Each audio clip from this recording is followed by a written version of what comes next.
Hi friends, இன்னைக்கு வந்து leave நமக்கு கடை லாஸ்ட் செவ்வான்றதால ஒரு குட்டி பிளாக் பண்ணலாமே அப்படின்னு சொல்லிட்டு என்னன்னா இது லெமன் ரைஸ் பாப்பாவுக்கு வந்து லஞ்சுக்கு லெமன் ரைஸ் பண்ணியிருக்கேன். கொஞ்சம் மீந்து இருக்கு, அதை எடுத்து வச்சிருக்கேன். இவர் சாப்பிடுவார். அதே மாதிரி முடக்கத்தான் தோசை, இது வந்து முடைக்காத்தான் தோசை சொல்லுவாங்கள்ல, அது செஞ்சுருக்கேன். அப்புறம் வந்து வேர்கடலை சட்னி, இது வந்து கொஞ்சம் தான் பண்ணியிருக்கேன் இப்போதைக்கு. பாப்பாவுக்கு மட்டும் இது பண்ணியிருக்கேன். எங்களுக்கு வந்து பச்சை புளி சட்னி செய்யலாம் அப்படின்னு சொல்லிட்டு பச்சை புளி காரம் சட்னி வந்து அதுக்கு வந்து காஷ்மீரி மிளகாய் இங்கே பாருங்கள், இது சுடுதண்ணியில் போட்டு ஊற வச்சுருக்கேன். புளி ஊற வச்சுருக்கேன், சின்ன வெங்காயம் உரித்து வச்சுருக்கேன். இங்கே பாருங்கள், இதுதான் வந்து முடக்கத்தான் தோசையுடைய இது மாவு. சூப்பராக இருக்கும். பாப்பா வந்து லாஸ்ட் மினிட்ல எனக்கு பொட்டேட்டோ தான், நான் பக்கோடா இருக்குது எடுத்துகிட்டு போவான்னு நினச்சேன்.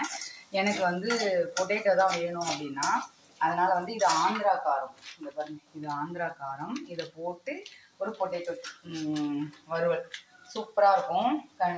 பச்சையாக தோல்லாம் எடுக்காமல் அப்படியே பச்சையாகவே கட் பண்ணி கடுகு உளுந்து போட்டு இது தாளிக்கிறது. நான் ஏற்கனவே வீடியோ போட்டிருப்பேன், ஆனால் நம்ம மிளகாத்தூள் போட்டிருப்பேன். இது வந்து ஆந்திரா மிளகாய் போட்டு கொஞ்சோண்டு பெப்பர் போட்டுட்டா சூப்பராக மொறுன்னு இருக்கும். இந்த சட்டை இருக்குதுங்களா, அப்படி லைட்டாக எண்ணெய் தான். அதுதான் இன்றைக்கி வந்து மெனு எங்களுக்கு. அப்படி இதெல்லாம் ரொம்ப நல்லதுங்க ஃப்ரெண்ட்ஸ், உடம்புக்கு. ட்ரை பண்ணி பாருங்கள் முடக்கத்தான் தோசை இதெல்லாம் வந்து. அவ்வளோதான். நெக்ஸ்ட் வீடியோவில் பார்க்கலாம். இதான் இன்றைக்கி எங்கள் வீட்டில் மெனு. நெக்ஸ்ட் வீடியோவில் பார்க்கலாம்.